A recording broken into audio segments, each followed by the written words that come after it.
2023 has been very kind to me with lots of good memories, some not so good ones, lots of new opportunities coming my way, and traveling to places that I had not even thought of at the beginning of the year, strengthening the old bonds with people I love, and also forming some new connections, some wonderful connections, and living the final year of college to the fullest. It has been a roller coaster ride, and amidst all these good memories, there have been a few lessons that I have learned over the course of 1 year. So, in today's video, I'm going to be sharing 10 things that I learned in the past year, in the year 2023. So, the first one has to be strive for progress, strive for being authentic, genuine, and not for perfection, because progress is any day better than perfection. I have always been this person who thinks that, who was thinking that, I have to be perfect in things that I do, especially even the small things like completing assignments. I used to take this pressure of being perfect, or else I would not even begin doing that assignment. But over the course of time, especially during MBBS, I have learned that time is a limited resource, and it can't be wasted on minute details which don't even matter in the long run. So, progress is better than perfection. So, focus on starting the task and getting it done to an extent, and then you can improvise it later on if you have extra time or anything like that. But don't fall into this horde of being perfect, and don't avoid doing tasks because of that thing. So the second point is, for one person to be right, the other one has to be wrong.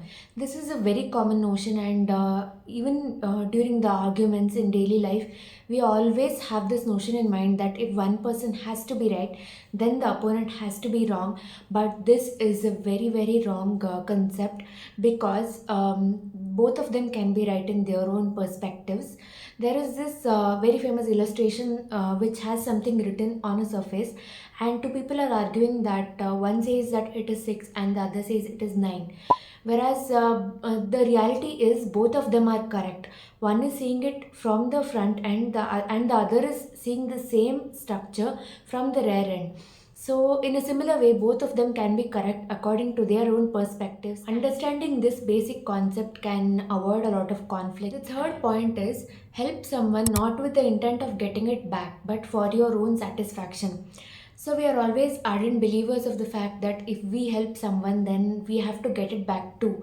The efforts should be bilateral. If we help someone, then it is our good values, and there is also a kind of selfishness that we get the satisfaction out of that help. So we need not expect the same from others as well.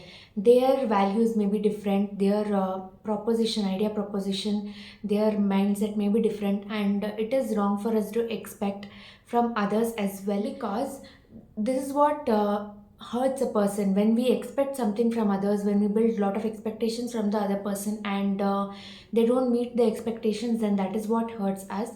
So it is always better not to expect a lot of things from others, and just if you feel like helping others, help it for your own satisfaction, and not otherwise.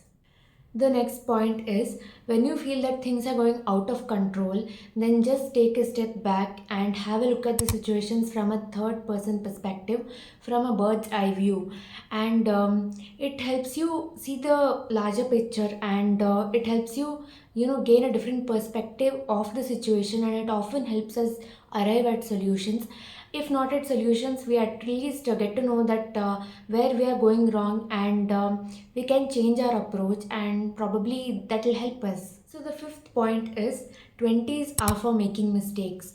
I came across this point in one of Ankur Variku's videos, and it is apt.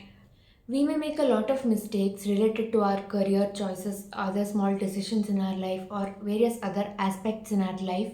But what we need to understand is, we are learning, and we learn from our mistakes. We are continuously evolving, and you don't have to take the pressure that I made this mistake and everything is going to be over now. No, nothing is going to be over, and you have your whole life ahead, and life is short, that is true, but it's not so short that you start regretting over your decisions. And basically, let's just learn from our mistakes, and try not to make the same mistakes next time. The next point is prioritize your physical and mental health. In this busy world, in this fast paced world, we tend to neglect our physical health due to various reasons like professional courses or due to studies or any other stuff. But why are we doing all this? We are doing all this in order to, have a peaceful life, have a good life. And if you're neglecting your physical health, you may have money later on, you may have success later on, but you won't be having good health to actually experience the everything that you have gained over the years. So invest in your physical and mental health, not just monetarily, but in terms of time. Give time for yourself. Give time for healing. Give time for your hobbies, rejuvenation, recreation, and stuff, and that's gonna pay the best returns. So the seventh point is be clear with respect to your goals. I understand that it's always not possible to have a clear vision in our mind. I'm not talking about the long term goals like in 10 years I'll be here. That is not possible always, but you can always have clear short term goals, maybe monthly goals or maybe even weekly goals for that matter of fact, so that you'll have a direction to work, you'll have a direction to put your efforts on, to streamline your efforts. And if you are not finding that clear vision, that clear short term goal, then just take a pause, think with a calm mind, and sooner or later you'll find your cue. That is very important because if you don't know where to focus your efforts on, then it's just going to be, beating about the bush, and you may not get your desired results. The eighth point is set healthy boundaries and know when to say no. In our life, we may have to say no to certain people. We may have to say no to certain, things, materialistic things. Saying no to things, saying no to people, saying no to situations, opportunities that don't align with your narrative, with your vision, with your principles. It is very important, but it can be tricky at times. So we need to learn the art of saying no, and or else it is going to drain us physically, mentally, and it's going to drain a lot of our time. So we need to understand the things that are in alignment with our vision, and focus on those things, and learn to say no to others. So the next point is live in the present. We should stop thinking too much about our past, lamenting about our past, or even too much worrying about the future and the things that future beholds to us, because past is past. As they say, let bygones be bygones. Tomorrow is uncertain, and all we have in our hand is today, and that is why it is called present. So let us live in the moment, live in the present moment, spend more time with our friends, with our family, with our loved ones, and cherish these moments, because today's moments are tomorrow's memories, and our life is very uncertain, and we should not have any regrets that we couldn't spend time with our loved ones. So, yeah, let us live in the present moment. And the 10th point is you are what you consume, and what you consume can shape your reality.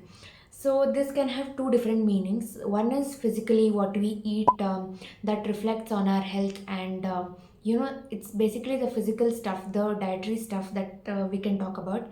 That is also very, very true. The second aspect can be the information that we consume, the social media feed that we consume, and that also very much influences our life.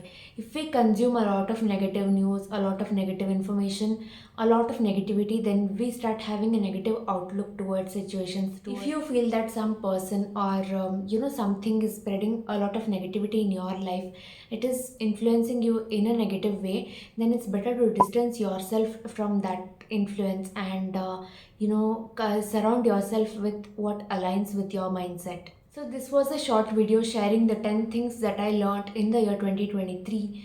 Hope you found some value in this. If you did, don't forget to share it with someone who might find it useful as well. Until next time, take care.